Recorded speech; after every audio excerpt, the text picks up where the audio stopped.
भारतात प्रत्येक घरात पाईपद्वारे नैसर्गिक वायू पोहोचवण्याची एक खूप मोठी योजना आखली जात आहे.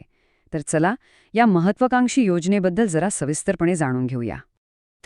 सगळ्यात महत्त्वाचा प्रश्न हाच आहे की प्रत्येक घरापर्यंत पाईप कनेक्शन पोहोचवण्यासाठी भारताकडे खरंच पुरेसा नैसर्गिक वायू आहे का?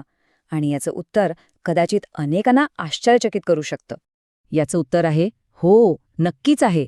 भारताचं जे सध्याचं देशांतर्गत नैसर्गिक वायूचं उत्पादन आहे ना, ते तब्बल 30 कोटी घरांपर्यंत कनेक्शन देण्यासाठी पुरेसं आहे. विचार करा, किती प्रचंड मोठी ही संख्या आहे. म्हणजेच महत्वाचा मुद्दा हा आहे की आपल्याच देशातल्या या ऊर्जा स्रोताची व्याप्ती आपण समजून घेतली पाहिजे. ही एक अशी क्षमता आहे जी आपल्या डोळ्यांसमोर आहे, पण खरं तर तिचा अजून पूर्णपणे वापरच झालेला नाही. आकडेवारी पाहिली तर भारत दररोज जवळपास 90 दशलक्ष मेट्रिक स्टँडर्ड क्युबिक मीटर म्हणजेच MMSCMD नैसर्गिक वायूचं उत्पादन करतो. आणि हाच आकडा पाईपद्वारे मिळणाऱ्या स्वयंपाकाच्या गॅसच्या म्हणजे PNGच्या विस्ताराच्या प्रचंड क्षमतेचा पाया आहे. आता यातली सगळ्यात मनोरंजक गोष्ट म्हणजे ही जी प्रचंड क्षमता आहे आणि आजची जी जमिनीवरची परिस्थिती आहे, यात खूप मोठं अंतर आहे. इथे पाहिल्यावर हे अंतर अगदी स्पष्ट दिसतंय. बघा, संभाव्य 30 कोटी कनेक्शन्सच्या तुलनेत आजच्या घडीला फक्त 1.2 कोटी घरांमध्ये PNG कनेक्शन आहे.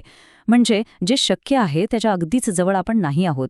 आणि ही दुसरी आकडेवारी तर हे अधिकच स्पष्ट करते की सध्याचा वापर देशांतर्गत उपलब्ध पुरवठ्याच्या कितीतरी पटीने कमी आहे. बघा, 90 MMSCMD उत्पादनापैकी फक्त 3 MMSCMD गॅस PNG साठी वापरला जातोय. म्हणजे अगदीच नगण्य वापर होतोय.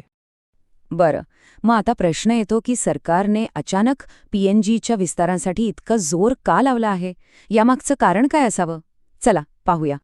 याचं मुख्य कारण आहे जागतिक पातळीवरची अनिश्चितता. आयात केलेल्या LPG पुरवठ्यावर जो दबाव आहे ना, त्यामुळे धोरणांमध्ये मोठा बदल करण्याची गरज निर्माण झालीय. विशेषतः पश्चिम आशियातील राजकीय घडामोडींमुळे ऊर्जा क्षेत्रात आत्मनिर्भर होणं किती गरजेचं आहे हे आता समोर आलंय. आणि ही गोष्ट किती गांभीर्याने घेतली जाते हे अधिकृत सूत्रांकडून आलेल्या या विधानावरून दिसतं.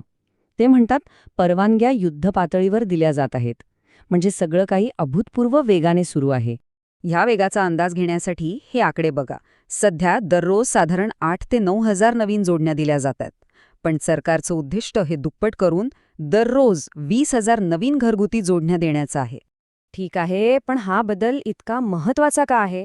म्हणजे LPG सिलेंडर सोडून पाईप गॅसकडे वळण्याचे नेमके फायदे काय आहेत, घरासाठी आणि देशासाठी सुद्धा? चला हे समजून घेऊया. घरांसाठी तर याचे अनेक फायदे आहेत. पारंपरिक LPG सिलेंडरच्या तुलनेत PNG हा जास्त स्थिर आणि सोयीचा आहे. सिलेंडर संपण्याची किंवा वेळेवर बुक करण्याची चिंता नाही. आणि महत्त्वाचं म्हणजे तो पर्यावरणासाठीही चांगला आहे, कारण त्यातून होणारं उत्सर्जन कमी असतं. आणि फक्त घरांपुरतं नाही, तर देशासाठी सुद्धा याचे सामरिक फायदे प्रचंड आहेत. सगळ्यात महत्त्वाचं म्हणजे आयातीवरील अवलंबित्व कमी होतं, ज्यामुळे आपली ऊर्जा सुरक्षा वाढते आणि अस्थिर जागतिक बाजारपेठेत हे भारताची स्थिती मजबूत करण्यासाठी खूप महत्त्वाचं आहे. पण हे सगळं ऐकायला जितकं सोपं वाटतं तितकं ते नाहीये. ही प्रचंड क्षमता प्रत्यक्षात आणण्याच्या मार्गात अनेक मोठे अडथळे आहेत आणि ह्या अडथळ्यांवर मात करणं हे सोपं नाही. ह्या योजनेसमोर मुख्यत्वे 3 मोठी आव्हानं आहेत.